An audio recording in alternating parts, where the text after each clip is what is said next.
Hey, Soul Tribe. I'm KamalaDevi, And I'm Michael McClure. and we're here with, I'm Crystal Don Morris.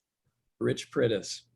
and we're the faculty for the ISTA Family Fusion, which is coming up this summer. Yay. And we just got off a team call that was so inspiring. I thought, oh, let me give you a transmission, specifically because if you're a conscious parent, if you're if you believe in new paradigm family, if you're looking for ways to raise your kids in a healthy, shame-free, body positive, expressive space, like we're really experimenting with some cutting edge, ways of being and healing for a week-long retreat. And we're actually now opening it up to not only ISTA graduates, but other people who have equivalent experience from other Tantra or healing schools. We'd love to have a conversation with you and your family to see if it's a match. So let's give them a transmission of the talk we just had. What did you get from that call? I'm really excited about the team we have, and unfortunately, the other parts of the team, the assistants, aren't on this Zoom call with us. But from my perspective, my age, they're young people, but they're all different ages, and some have kids and some don't, and just so many talents with theater and experiences. And I'm excited about just the idea of play, and not only doing things for the kids, but us becoming kids, us returning to our innocence. We talked a lot about that, and learning to be kids again, and then that way connecting better with our own children.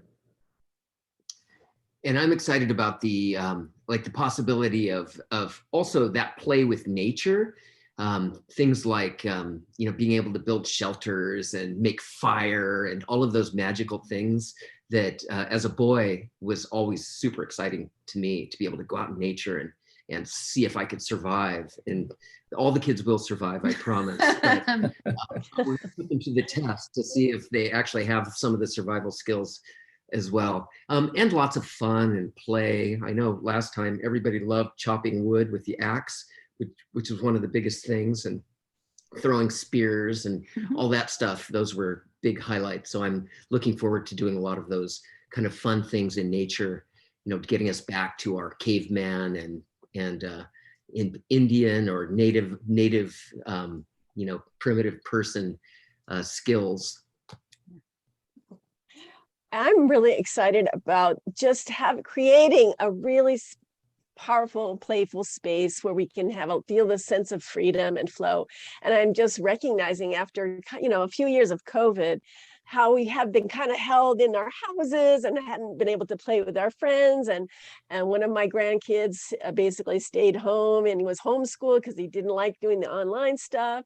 And so a lot of people have been feeling very kind of not able to be out and feel the free and be with other kids their age and be with other families. And I think also, how to also do creative things like art projects and making masks and maybe some drama and some improv and playing other kinds of fun games that where we can all ages can play together.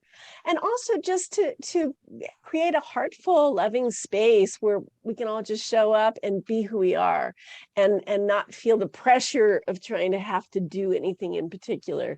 And to me, that's what freedom is about. We often go to this thing and think, oh, I have to go to camp and that means I have to be this or that. But it's like, I see family fusion, literally the fusion part is how do we all come together and create magic, not because we have an idea of what it's going to look like, but because we're willing to be in the mystery and curiosity of not knowing what it's going to look like and really allowing the authenticity of each person there to create the magic together. It's a really magical experience. And for the kids, it's kind of like going to Hogwarts. It's like, ooh, there's, how do we wake up in the dream? How do we create our own lives? How do we commune with the land and the animals in ways that put us in touch with our inherent power? I mean, it really is an awakening. And it's, more about our adults finding the magic of our inner children and the children finding their inner adult. It's really a rite of passage for them so that we can all shape shift and time travel. So we're excited to, anything else? I was just going to say that the facility is super great too. It's a really beautiful land that's on basically on a quartz crystal, giant quartz crystal. It's out in the desert, but it's, they've got a pool, they've got hot tub, a lot of fun. There's going to be tons of fun with the kids, but and there's caves to explore and all kinds of really neat things. It's every time I go back to that facility, I'm just more and more amazed by how beautiful it is. And what's important is the venue itself is an intentional community that is committed to raising conscious kids as well. Like it's grounded in the vision of the space, as well as those of us who are coming are bringing, that, hey, it's a temporary experiment, but what would a future vision look like where we were really intentionally expanding the definition of family beyond just blood family. And all my kids are grown. I'm a grandpa now, but this reminds me of like a summer camp, scout camp, and it's just enough sort of roughing it, but sort of glamping too. It's one of those summer camp experiences where there's a dorm, and as was mentioned, there's lots of fun places to be and campfires and that sort of thing. And I'm really excited to hike and do things like that, and yet be in this environment where we are in community with these ISTA type of concepts, and it's going to be great. Beautiful. Let's have a conversation with myself or Crystal Dawn, and we'll look forward to seeing you. I look forward to hearing from you soon. Take care.